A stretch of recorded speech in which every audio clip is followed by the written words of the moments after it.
우리가 주일날 시간에 결혼에 대해서 살펴보고 있습니다. 오늘 7번째 시간인데요. 오늘은 이제 연장선상에서 남편들에게 주시는 하나님의 말씀을 좀 더 살펴보기 원하는데, 첫째, 결혼의 또 하나의 중요한 목적, 영적 성숙. 결혼의 또 하나의 중요한 목적, 영적 성숙. 이 남편에게 주신 하나님의 명령을 보면요, 결혼에 대한 또 하나의 중요한 목적이 나옵니다. 그건 영적 성숙입니다. 그러니까 어디에 그게 나오냐면, 하나님께서 남편들에게 명령하시기를 그리스도가 교회를 사랑하듯이 남편들은 아내를 사랑해야 한다, 이렇게 말했잖아요. 근데 여기서 끝나지 않습니다. 이대로만 끝났으면 그게 안 보이는데, 그 다음에 계속 연결해서 말씀하시죠. 다시 말하면 예수님이 교회를 사랑하셔서 자신을 내어주셨는데 어떤 목적으로 내어주셨는가가 기록되어 있습니다. 그러면서 남편들에게도 동일하게 그 목적을 위해 아내를 사랑하라고 말함으로써 여기에 결혼의 목적이 나옵니다. 중요한 목적입니다. 자, 오늘 읽은 본문 말씀 중에 25절부터 다시 한번 보시죠. 25절은 남편들 아내 사랑하기를 그리스도께서 교회를 사랑하시고 그 교회를 위하여 자신을 주심같이 하라. 잘 아시죠? 26절에, 그러니까 이걸로 끝나지 않습니다. 26절에 뭐라고 그러냐면 이는 그랬습니다. 그러니까 우리말 번역이 좀 이렇게 돼 있는데요, 그러니까 영어 성경에 보면 이게 또 또렷하게 나오는데, 교회를 위해 자신을 주시되 뭐뭐 하기 위해 주셨다고 이렇게 나와요. 그러니까 우리말에도 그것을 이는 그러면서 27절 마지막 부분에 요렇게 하게 하려 함이라 이렇게 말함으로써 예수님이 자신을 내어주신 목적이 나오고, 이 목적을 상기시키면서 남편들에게 그렇게 하라는 거예요, 아내들에게. 자, 그러면서 26절에 뭐라고 그러냐면 이는 곧 물로 씻어 말씀으로 깨끗하게 하사 거룩하게 하시고 자기 앞에 영광스러운 교회로 세우사 티나 주름 잡힌 것이나 이런 것들이 없이 거룩하고 흠이 없게 하려 하심이라. 아멘. 근데 여기서 끝나는 게 아니고요, 이어지는 구절에도 동일한 내용을 명확하게 볼 수 있습니다. 그 다음 절에 보시면 이렇게 나옵니다. 이와 같이 아까 읽었던 구절인데 이 부분을 여러분 아까는 못 보셨으니까 제가 설명을 안 드려서 보시면, 이와 같이 남편들도 자기 아내 사랑하기를 자신과 같이 할지니 자기 아내를 사랑하는 자는 자기를 사랑하는 것이라. 여기를 이제 쭉 읽었어요. 이해했어요. 근데 바로 그 다음 보십시오. 누구든지 언제나 자기 육체를 미워하지 않고 오직 양육하여 보호하기를 그리스도께서 교회에게 함과 같이 하나니. 그러니까 그리스도께서 교회를 위해 자신을 내어주신 것은 교회를 양육하고 보호하기 위해서 내어주셨다고 하나는, 그런 것처럼 그 동일한 사랑으로 아내를 사랑하라 이렇게 말씀함으로써 여기에 보면 아주 중요한 결혼의 한 가지 목적이 나오는데, 그것이 영적 성숙입니다. 정말 중요한 저는 말씀이라고 생각합니다. 특별히 이제 이 구절을 보면 정말 이렇게 하나님의 그 놀라운 이렇게 뜻을 볼 수 있는 것 같더라고요. 성경은 이 구절에서 결혼의 목적을 지금 어린 양의 혼인잔치와 연결시키는 거 아세요? 결혼의 목적을. 이거 엄청난 내용입니다. 그러니까 무슨 내용이냐면, 아까 우리가 읽을 때 예수님께서 자신을 내어주셨는데 어떤 목적을 위해 내어주셨다고 기록되어 있느냐면, 자기 앞에 영광스러운, 그러니까 물로 씻어 말씀으로 깨끗하게 하사 거룩하게 하시고 자기 앞에 영광스러운 교회로 세우사 티나 주름 잡힌 것이나 이런 것들이 없이 거룩하게 흠이 없게 하기 위해서 내오셨다고 했잖아요. 근데 이 구절이 우리 예수님이 다시 오실 때 있을 그 어린 양의 혼인잔치와 연결되는 구절입니다. 연결되는 구절입니다. 그러니까 어디를 보면 그걸 알 수가 있느냐 하면 한 두 구절만 볼 텐데, 베드로후서 3장 13절 14절을 보면 예수님이 다시 오실 그날, 그 부분에 대해서 이렇게 설명하고 있거든요. 13절에 보면 우리는 그의 약속대로 의가 있는 곳인 새하늘과 새 땅을 바라보도다. 그러니까 새하늘과 새 땅은 여러분 잘 아시는 대로 예수님이 다시 오실 때 우리는 썩지 않은 몸으로 부활하게 될 것이고, 이 현 질서는 썩지 않을 새하늘과 새 땅으로 하나님의 능력으로 변화되게 될 것이거든요. 그러니까 이 새하늘과 새 땅의 능력이 이미 역사하고 계세요. 지금 이것에 대한 모본이, 이것에 대한 근본적인 일을 이루는 동력이 예수님의 부활이었어요. 예수님의 부활을 통해서 썩을 육체가 썩지 않을 몸으로 변화된 거잖아요. 이것이 예수님이 다시 오실 때 우리가 그렇게 부활하게 될 것이고, 바로 이 부활의 능력으로 성경에 보면 이 우주가 썩지 않을 새하늘과 새 땅으로 변화될 것을 성경은 말해요. 성경은 명확하게. 자, 그런데 그 소망을 바라보면서 지금 뭐라고 표현하고 있는가 하면 14절에 이렇게 말해요. 그러므로 사랑하는 자들아, 너희가 이것을 바라보나니 주 앞에서 점도 없고 흠도 없이 평강 가운데서 나타나기를 힘쓰라. 동일한 표현이 있는 걸 볼 수 있죠. 그 다음에 또 한 구절이 어디냐면 요한계시록 19장 7절이에요. 7절 8절. 우리가 즐거워하고 크게 기뻐하며 그에게 영광을 돌리세. 어린 양의 혼인 기약이 이르렀고 그의 아내가 자신을 준비하였으므로 그에게 빛나고 깨끗한 세마포 옷을 입도록 허락하셨으니, 이 세마포 옷은 성도들의 옳은 행실로다. 어린 양 혼인잔치에 대해서 지금 예언하고 있는 구절이거든요. 그럼 오늘 이 구절에 보면, 다시 본문으로 돌아오면 예수님이 자신을 내어주신 것이 우리를 이렇게 점도 없이 흠도 없이 거룩하고 영광스럽게 하나님 앞에 세우기 위함이라고 말하고 있고, 그렇게 그 목적으로 자신을 주었다고 하시면서 남편들에게 아내를 그렇게 사랑하라고 그러거든요. 그러면 여기에 보면 결혼을 지금 뭐와 연결시키고 있냐면요, 우리 주님이 다시 오실 때 있을 어린 양의 혼인잔치와 연결시키고 있어요. 엄청난 내용입니다. 어마어마한 내용입니다. 그래서 하나님이 의도하신 결혼은 그날을 향해, 그리고 그날을 향해 우리가 준비되어지고 자라나도록, 서로 빚어질 뿐만 아니라 서로 세워지도록, 영적 성숙을 이뤄내도록 세우신 제도 중에 하나입니다. 그러니까 세우신 제도입니다. 그러니까 결혼의 목적 중에 하나가 그겁니다. 중요한 목적 중에 하나가. 여러분, 이 부분을 보셔야 합니다. 이 부분을 보셔야 합니다. 팀 켈러 목사님도 이 부분을 잘 표현하고 있습니다. 그렇다면 결혼의 목적은 무엇인가? 서로 도와 장차 영광스러운 자, 곧 하나님이 마침내 이루실 새로운 피조물이 되기 위해서다. 이 마침내 이루실 새로운 피조물은 주님이 오실 때 완성되질 우리의 모습을 말합니다.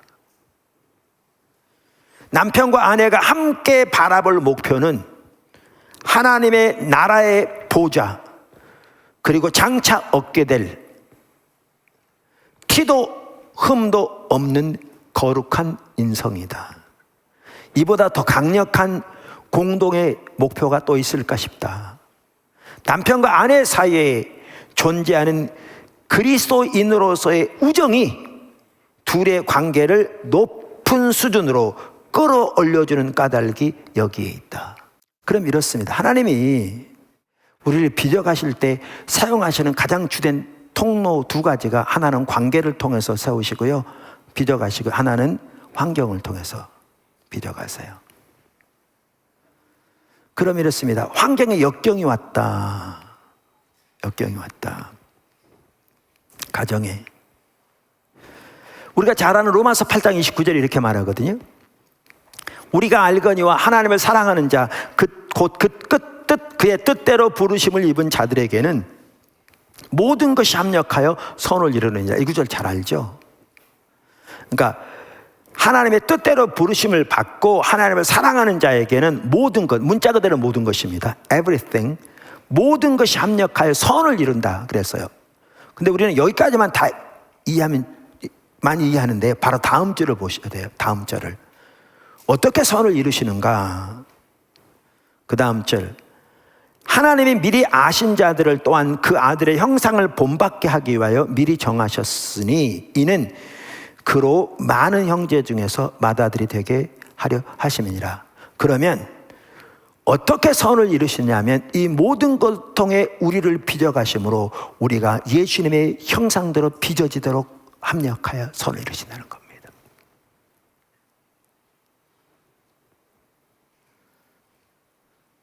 합력하여 선을 이루신다는 말은 이번에 어디 투자했는데 500만 원 잃었는데 하나님이 나중에 1000만 원 벌게 하기 위해서 500만 원 잃게 했다, 그런 내용이 아닙니다.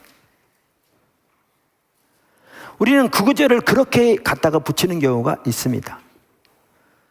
그게 아니고 뭐 다른 여러 가지 일들도 있겠지만 여기에 합력하여 선을 이루게 하시는 가장 주된 목표가 뭐냐 하면 우리가 예수님의 형상으로 변화되게 함이라, 그 말이죠.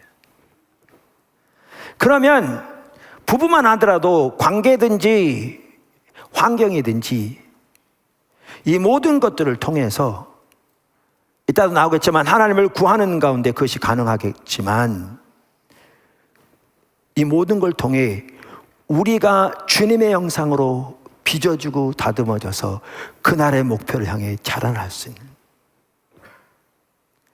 그렇게 빚어지고 세워지도록 하나님께서 부부를 세우셨습니다. 결혼을 세우셨습니다. 이렇게 하나님, 오늘 본문에 보면 이전에도 우리가 하나님께서 이 결혼을 세우신 목적, 포도나무 삶을 살도록, 오늘 또 하나의 목적을 보게 되는데 영적 성숙을 위해 세우신 거죠. 그렇다면 결혼은 하나님이 세우신 제도라고 우리가 여러 번 말씀드렸는데 흔히 세상 사람들이 이해하듯이 결혼은 그저 두 사람이 만나서 잘 먹고 잘 살고 애 낳고 자기들끼리 마음껏 즐기면서 그저 누리는 삶을 살도록 하나님 의도하신 게 아닙니다. 그 자체가 잘못됐다는 얘기가 아닙니다. 네, 그것이 결혼의 목적이 아닙니다. 그보다 훨씬 큽니다. 결혼의 목적은. 당연히 우리가 하나님의 올바른 결혼의 목적 가운데 있을 때 세상에 그 무엇으로 줄 수 없는 진정한 축복과 평안과 안식과 하나님의 생명은 넘치게 되어 있습니다. 넘치게 되어 있습니다. 두 번째, 영적 성숙에 있어서 남편이 주도적인 역할을 해야 합니다. 지난주에도 나왔습니다. 그러니까 무슨 말이냐면요, 아까 이렇게 가정을 영적 성숙의 장으로 만드셨던 게 명확하게 나오잖아요. 근데 이 명령이 하나님이 지금 누구에게 주신 명령 중에 나옵니까? 남편에게 주신 명령 중에 나옵니다. 남편에게. 그러니까 당연히 아내도 이 부분에 중요한 역할을 해야죠. 돕는 배필이라니까, 같이 연합해서. 조금 더 살펴보겠지만. 근데 본문은 이 일에서 누구에게 주도적으로 하라고 명령하고 있느냐 하면 남편에게 주도적으로 하라고 명령하고 있습니다. 그러니까 아까 읽었던 구절을 보세요. 다시 보세요. 똑같은 구절입니다. 28절. 이와 같이 남편들도 아내 사랑하기를. 그러니까 그 전 구절도 마찬가지지만요, 그리스도께서 하듯이 하라고 말했지만 28절을 보면 남편들도 아내 사랑하기를 자신과 찰지니, 그러면서 29절에 보면 오직 양육하여 보호하기를 그리스도께서 교회에게 함과 같이 하나니. 그러니까 그리스도께서 자신을 내어주신 게 교회를 양육하고 보호하기 위해 사셨다고 말하면서 남편들도 아내 사랑하기를 그렇게 하라, 이렇게 말씀하심으로써 가정에서 영적 성숙을 위해 나아가되 그 주도권을, 그 주된 책임을 지금 하나님이 누구에게 명령하고 계시냐면 남편들에게 명령하고 계십니다. 남편들에게. 오직 양육하여 보호하기를, 이 구절에 대한 페투라 주석이 이렇게 말하고 있더라고요. 제가 읽어보겠습니다. 바울은 본절에서 아내에 대한 남편의 사랑을 교회에 대한 그리스도의 사랑과 비교하여 보다 구체적으로 설명하고 있다. 여기서 양육하여 보호하기를 이라고 번역된 헬라어 에크로트레페이 카이 달페이, 모르셔도 됩니다. 그런 게 있어요. 는 문자적으로 성숙하기까지 따뜻하게 감싼다라는 의미로, 그러니까 문자적으로 보면 성숙하기까지 따뜻하게 감싼다는 의미로서 사람은 누구나 자기 몸을 정성을 다하여 가꾸며 보호하며 돌보는 것을 나타낸다. 우리가 각자가 이러한 모습은 그리스도께서 교회를 위하여 행하신 모습으로서 남편도 이와 똑같은 원리로 아내를 돌보고 보호하여 성숙하게 자라날 수 있도록 인도해야 한다. 하나님은 부부의 관계에 있어서 단순히 인간적인 애정의 차원이 아니라 그리스도와 교회와의 관계처럼 깊은 영적 차원으로서의 성숙을 요구한다 하신다. 그러니까 영적 성숙을 위한 장으로서 결혼을 하나님이 세우셨는데, 이 일을 위해 주도적인 역할을 하나님이 누구에게 맡기셨는가? 남편들에게 맡기셨습니다. 그러니까 남편들이 일어나야 합니다. 그러니까 성경은 구약에서부터 아버지들이 가정의 영적 리더로 부르심을 받았다는 것을 명확하게 하고 있습니다. 성경의 첫 번째 5권 모세 5경만 하더라도 그 주제 중에 하나 핵심이 뭐냐 하면 하나님이 이스라엘 백성들의 아버지들을 부르셨는데 그 부르심의 중요한 그 어떤 목적이 그들의 자녀들에게, 다시 말하면 그 다음 세대에게 하나님을 알게 하도록 하기 위한 거였습니다. 다시 말하면 그 다음 세대들을 하나님께로 인도하고 그들에게 하나님의 길을 가르치고 하나님을 알게 하는 것이, 하나님이 그 주된 책임을 누구에게 맡기셨냐면 아버지들에게 맡겼습니다. 아버지들에게. 그래서 남편들은 돈만 벌어다 주면 되고 나머지는 자녀 교육을 포함해서 아내들이 다를 거라는 인식을 오늘부로 버리셨으면 좋겠습니다. 아브라함을 부르신 부름에도 이게 또렷이 나타납니다. 창세기 18장 19절. 우리가 아브라함을 믿음의 조상이라고 그러잖아요. 그죠? 하나님께서 이렇게 말씀하십니다. 내가 그로. 그러니까 보면, 자, 우리 순서를 좀 바꾸면 내가 그를 택하였나니 그랬잖아요. 여기에 아래 보면 내가 그를 택하였나니. 그런데 뭐 하도록 택하셨냐 이제 이렇게 나오죠. 그러니까 하나님이 아브라함을 택하셨어요. 택하였는데 그럼 뭐 하게 택하셨느냐? 내가 그로 그 자식과 권속, 가족들이죠, 권속에게 명하여 여호와의 도를 지켜 의와 공도를 행하게 하려고 그를 택하였다. 그러니까 하나님이 아브라함을 택한 게 뭐냐 하면, 택하신 목적이 뭐냐 하면 그 자식과 가족들에게 명하여 그들로 여호와의 길, 여호와의 도를 따라 행하도록 하기 위해서 택했다 그 말이에요. 그러니까 여기에 보면 자녀들에게 뿐만 아니라 가족들에게 하나님의 길로 그들을 이끄는 책임을 하나님께서 누구에게 주셨냐면 아버지인 아브라함에게 주셨고, 그것이 아브라함을 택하신 주된 목적이라고 지금 이 구절은 말씀하고 있습니다. 아멘. 그 외에 여러 구절들이 있는데요, 예를 들면 6월절만 하더라도 6월절, 그러니까 모든 절기들이 보면요, 그 절기들의 의미를 자녀들에게 가르치는 겁니다. 근데 6월절 행사만 하더라도 자녀들에게 6월절에 생기게 된 계기, 그 의미, 또 앞으로 세계할 하나님의 행하시는 역사들, 이것을 가르치는 사람이 누구였냐면 아버지들이었습니다. 아버지들이었습니다. 잠언에 보면 가정의 아버지, 어머니 모두 자녀들에게 말씀을 전달하고 훈육하는 자들로 묘사되어 있는데요, 거기서도 팀을 이루어 자녀들을 가르치도록 되어 있습니다. 근데 아까 그 말씀드린 대로 이태근 목사님이 그분 논문에 이제 있는 내용 중에 정리해서 한 윌리엄 팔리라는 학자의 Gospel Powered Parenting이라는, 그러니까 어떻게 복음의 능력으로 자녀를 양육할 것인가 관한 책인데, 그 책에 나온 내용의 한 부분을 이렇게 인용해서 저한테 보냈더라고요. 그 내용이 뭐냐면 이거였어요. 아버지들이 주된 부모이다. 그러니까 the chief parent라고 되어 있어요. 아내들은 남편들의 동역자들이다.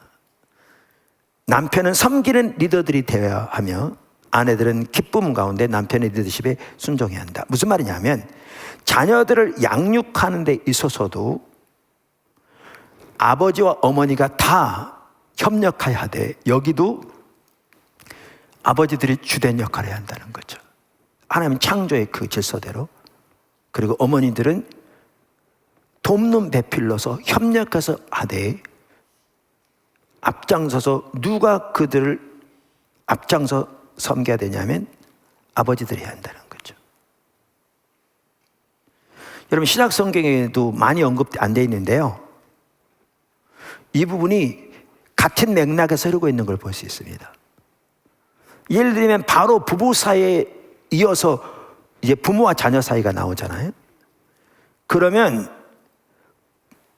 거기 4절에 보면 뭐라고 되어 있냐면요, 우리말 개역 성경에 보면 아비들아 너희 자녀를 노엽게 하지 말고 오직 주의 교훈과 훈계로 양육하라. 근데 여기에 부모들아 이렇게 안 했어요. 뭐라고 되어 있습니까? 아비들아 이렇게 되어 있어요. 그러니까 당연히 엄마들도 해야죠. 협력해서 해야죠. 부모가 다 해야죠. 근데 주된 역할을 지금 누구에게 하라고 명령하고 있습니까? 아버지에게 하라고 명령하고 있어요. 물론 구약을 인용하는 구절인데 그것을 인용함으로써 같은 맥락에서 성경이 말하고 있죠. 그리고 오늘 본문에 보면 부부 사이에도 영적인 성숙을 위해서 하나님이 결혼을 세우셨는데, 여기에 주도적인 역할을 누구에게 하라고 하나님이 명확하게 명령하고 계신가 하면 남편들에게 하라고 명령하고 있습니다. 명명백백하게. 그래서 그리스도가 교회를 사랑해서 자신을 내어주시되 이러이러한 목적을 위해서 내어주신 같이, 교회를 양육하고 돌보기 위해서 내어주신 같이 너희가 정확하게 동일한 사랑으로, 목표로, 성격으로 아내를 사랑하고 아내를 성숙하도록 도우라. 그러니까 당연히 서로 도와야 되지만 가정에서의 영적 성숙의 주된 책임이 남편에게 있는 것을 성경은 명확하게 하고 있습니다. 자, 이러한 것을 본다면 우리 남자들이, 남성들이, 남편들이 더 주님 찾아야 합니다. 더 주님께 가까이 가기를, 지난주에 나왔듯이 그리스도의 비밀을 더 알기를, 주님의 사랑 안에도 서기를, 십자가 복음의 능력을 더 알고 그 열매가 나타나기를 더 추구해야 합니다. 왜? 그래야 아내를 섬길 수 있고, 그래야 가정을 전체적으로 올바른 신앙의 길로 이끌어갈 수 있을 거니까요. 세 번째, 부부는 결혼을 통해 빚어집니다. 아까 하나님이 결혼을 세우신 목적 중에 하나가 영적 성숙이라고 그랬잖아요. 그래서 나타난 게 뭐냐 하면요, 부부는 결혼을 통해 빚어집니다. 그게 하나님의 의도입니다. 부부는 결혼을 통해 빚어집니다. 결혼은 하나님이 제정하신 관계다. 제가 이렇게 말씀드리면서 5가지를 말씀드렸잖아요. 몇 차례 언급했는데, 그것은 상호 보완적인 관계다. 그것은 배타적인 관계다. 그것은 한 몸의 관계다.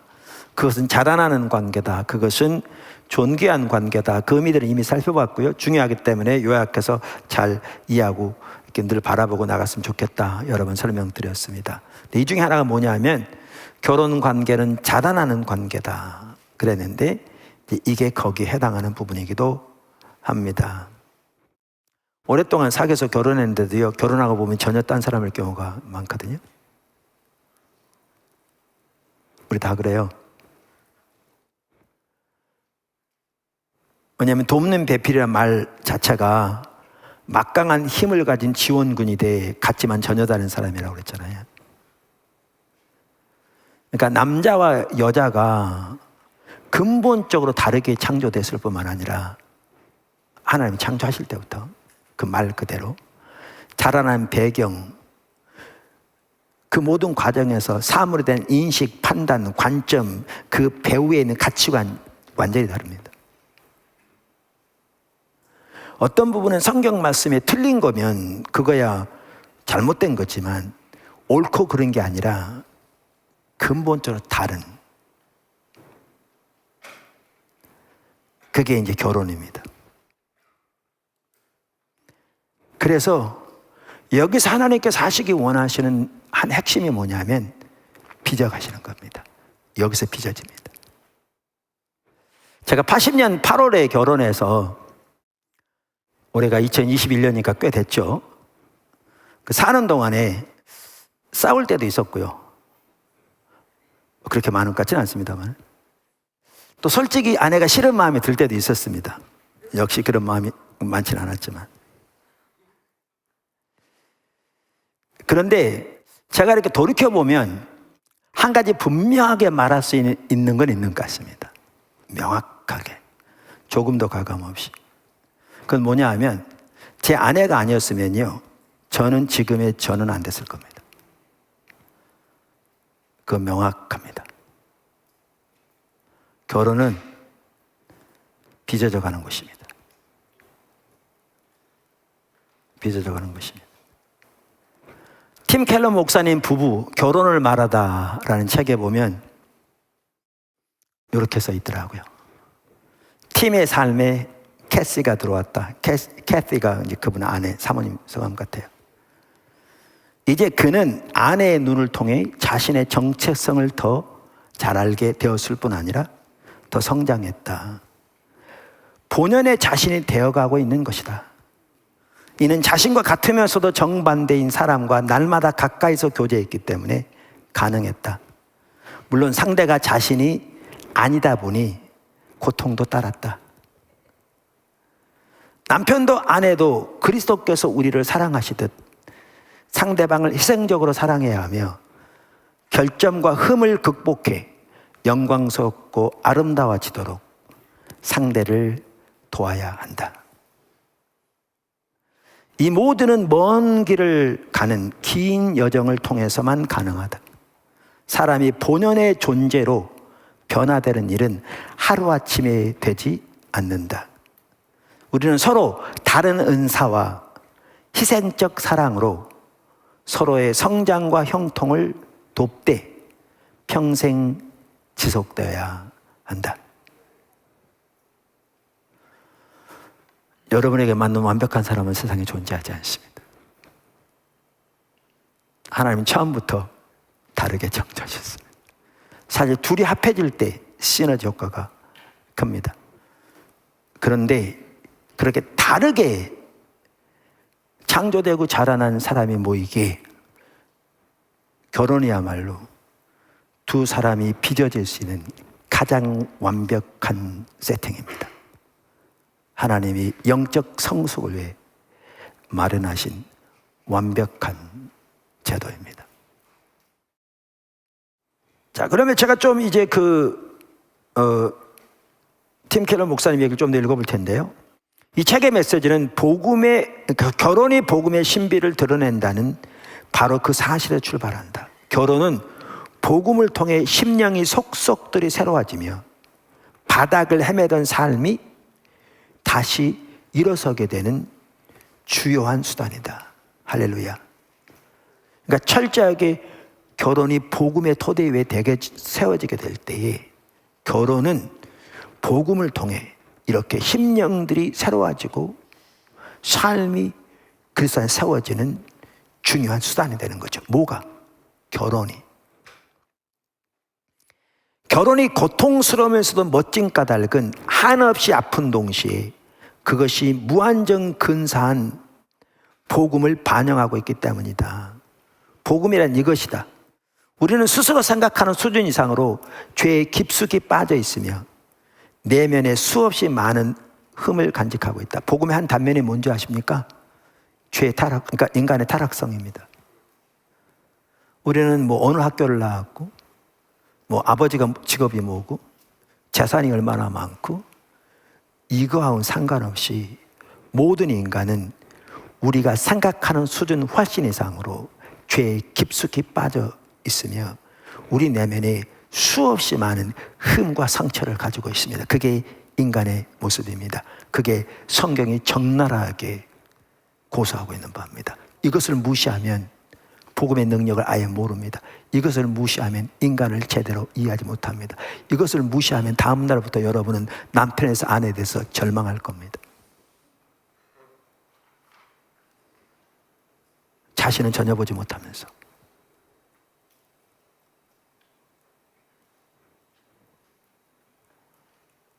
이게 성경이 고소하고 있는 바입니다. 이게 복음의 내용 중에 하나입니다. 자, 그러면서 여기서 끝나지 않습니다. 제가 팀 켈러 목사님 좀 읽어보겠습니다. 하지만 그와 동시에 그리스도를 통해 상상을 초월하는 큰 사랑과 용납을 받고 있는 것도 사실이다. 이러한 우리들을 상상할 수 없는 사랑으로 우리 용납하시고 사랑하셔서 자신을 내어주시고 구속하신 그 사랑, 이게 복음인 거죠. 좀 더 들어보세요. 우리는 결혼 관계를 통해서만 내면의 변화를 이룰 수 있다. 진정한 내면의 변화를 이룰 수 있다.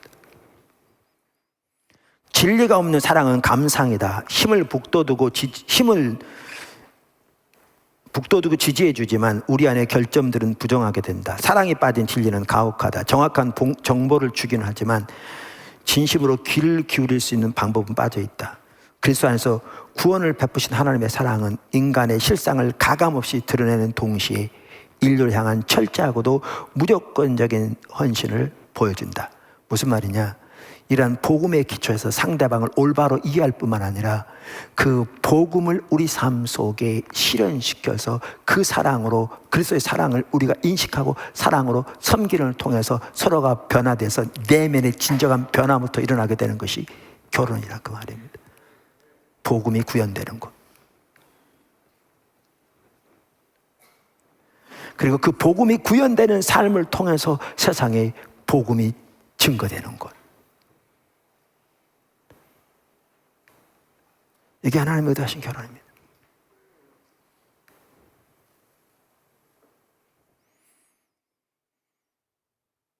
결혼 생활을 하면서 맞는 힘든 시기들은 이처럼 삶을 변화시키는 하나님의 사랑을 더욱 절실하게 체험하게 해준다. 원만한 부부관계 역시 사람을 바꾸는 거룩한 사랑을 사무치게 경험하는 마당이 된다. 복음의 말씀은 마음 가득히 주님의 사랑을 채워서 설령 배우자가 마땅히 좋아할 사랑을 베풀지 않는다 할지라도 올바르게 대처할 수 있게 해준다. 상대방의 죄와 결점을 보고 때로는 이야기할 수 있겠지만 여전히 사랑하며 완전히 용납하게 해준다. 배우자가 복음의 능력에 힘입어 이 편과 똑같이 진실하고 헌신적인 사랑을 맛보게 되면 머지않아 삶을 바꾸는 사랑을 상대방에도 나누어 주게 될 것이다. 아까 그 말을 기억하십시오. 예수님의 복음과 결혼은 서로 해석하는 통로가 됩니다. 복음이 결혼을 통해 해석되어지고 결혼이 복음을 구현합니다. 그걸 통해 우리가 빚어집니다. 내면 깊은 곳에서부터. 그리고 결혼은 영적 성숙을 향해 하나님의 목적대로 그날을 바라보며 자라게 됩니다. 이게 하나님이 남자들에게 주신 남편들에게 주신 명령에서 볼 수 있는 핵심적인 또 하나의 가치입니다. 그렇기 때문에 여기에 보면 남편 아내 말할 것도 없이 모두가 그래야 되고요. 더 나아가 남편들이 먼저 철저하게 십자가 복음에 서야 합니다. 복음의 삶을 살아야 합니다. 하나님의 복음의 영적인 관점을 가져야 합니다. 남편, 아내 모두 마찬가지지만 가져야 합니다. 이것을 가장 가로막는 게 뭐냐? 자기중심적인 삶입니다. 제가 수없이 많이 설교하는 대로 자기중심적인 삶이 타락의 본질입니다. 그리고 자기중심적인 삶으로는 어떠한 관계도 올바로 할 수 없습니다. 하나님과 나와의 관계도, 나와의 관계도, 나와 다른 사람 관계도. 우리가 관계중심전도에서 여러 번 살펴보았습니다.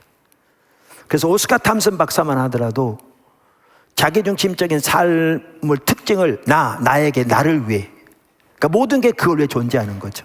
심지어 아내와 남편까지도 그 목적에 부합하는 범위 내에서 쓸만한 거고, 이 목적에 부합하지 않으면 특별히 소비주의 시대에 사는 이 시대에서 그냥 허비하는 하나의 물건처럼 취급해버리는, 그게 이 시대인 거죠.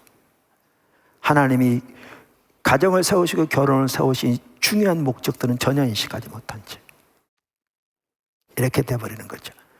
그래서 팀 켈러 목사님도요, 이건 성경이기 때문에 누구든지 다 똑같은 가치관을 가지고 있습니다. 자기중심적인 삶이 결혼을 파괴하는 가장 주된 주범을 말하고 있습니다. 그래서 그분의 책 결혼을 말하다 거기 2장에 큰 제목이 뭐냐면요, 2장의 큰 제목이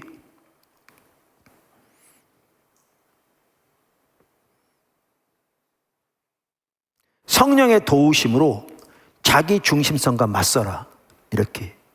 그래서 그렇게 되어질 때에 주님이 의도하신 이 가정의 결혼의 목적, 영적 성숙도, 우리를 빚어지는 빚어짐도 거기서 일어나게 되는 거거든요. 자기중심적인 삶으로 돌이키면 하나님의 목적은 이루어지지 않을 뿐만 아니라 암적인 존재처럼 결혼을 파괴시키고 관계를 파괴시키고 하나님 뜻이 이루어지지 못하도록 그렇게 우리를 파괴의 길로 이끌어갑니다. 그러므로 다시 한번 말씀드립니다. 남성들이 일어나세요. 오늘은 설교가 남자들에게 주신 말씀입니다. 물론 모두에게 주어진 말씀이기도 합니다. 그래서 우리 모두가 이렇게 정말 하나님의 말씀에 기초해서 이렇게 세워지길 바라고요. 저는 참 이렇게 포도나무 교회가 참 귀하다고 생각해요. 포도나무 교회 지체들 가운데는 근본적으로 대부분이 하나님의 뜻을 알아 그 가운데 행하고 순종하고자 하는 열정이 있습니다. 자세가 잘 잡혀 있어요. 이거 저는 너무 귀하다고 믿습니다. 모든 교회가 이렇게 세워져 있지 않습니다. 그 자세가 공유되는 게 아닙니다. 이 자세가 없으면 우리는 어느 것 하나에서도 올바로 세워질 수 없습니다. 저는 그래서 그 자세가 너무 중요하다고 믿습니다. 그래서 이 결혼에 대해 살펴보면서도 적지 않은 사람들이 하나님의 길, 하나님의 의중, 하나님의 뜻을 깨닫게 되면서 고민하고 삶을 조종하고 하루아침에 되지 않는다니까 평생에 걸치는 작업입니다. 우리는 때로는 수없이 많이 엎어지고 코 깨지고 넘어지고, 그러나 다시 일어나서 심령이 가난하고 애통하는 마음으로 주님을 의지하여 선 가운데 하나씩 자라나게 되는 거죠. 그렇게 섬으로 하나님의 뜻이 이루어지고 그 은혜의 열매가 자라나고 생명도 넘치는 복된 그 결혼, 가정, 삶이 되는 거죠. 하나님께 귀하게 쓰임받는. 그래서 우리 모든 성도들이 그렇게 순종해 가면서 하나님 귀하게 뒷받침하고 계시다고 믿고요. 그러면서 주님 인도하시면 너무나 소중하고 너무나 아름답고 너무나 귀해서 하나님께 무한한 영광을 돌립니다. 또 그렇게 모두가 세워짐으로 하나님이 예비하신 정말 놀라운 은혜가 여러분 모든 가정에 충만하게 넘치기를 예수 이름으로 축복합니다.